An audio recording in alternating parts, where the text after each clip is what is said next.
एक बार की बात है, अयोध्या के महान राजा दशरथ के पुत्र भगवान राम ने रावण का वध कर लंका पर विजय प्राप्त की।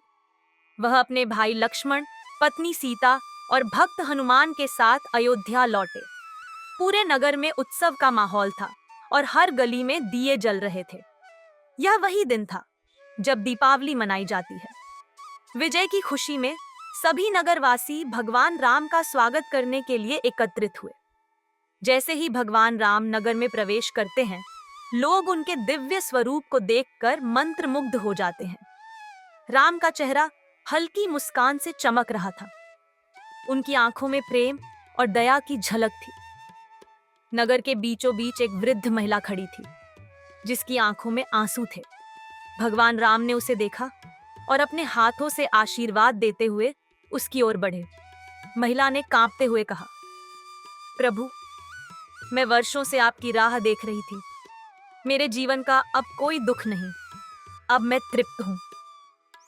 भगवान राम ने उसे स्नेह से देखा और बोले, मां, मेरे लिए सबसे बड़ा धन वही है जब मेरे भक्तों को सुख और शांति मिले। हनुमान जी, जो राम के साथ खड़े थे, ने कहा, प्रभु, आप अपने भक्तों के लिए हमेशा करुणा से भरे रहते हैं। यही कारण है कि समस्त संसार आपको अपना आदर्श मानता है।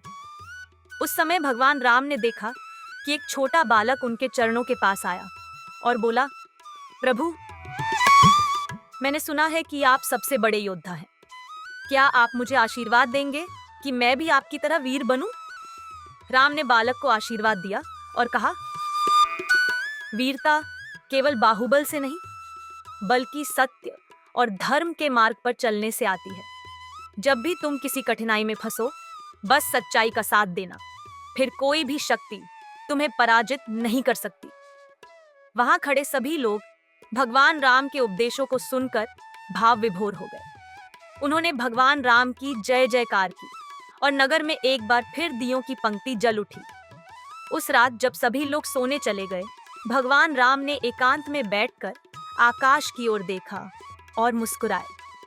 उन्होंने स्वयं से कहा, जब तक यह धरती पर सत्य और प्रेम की ज्योति जलती रहेगी, मैं सदा यहाँ रहूंगा। कहानी का यही संदेश है कि भगवान राम की उपस्थिति केवल मंदिरों में नहीं, बल्कि हर उस हृदय में है जो सत्य, प्रेम और करुणा से भरा हो।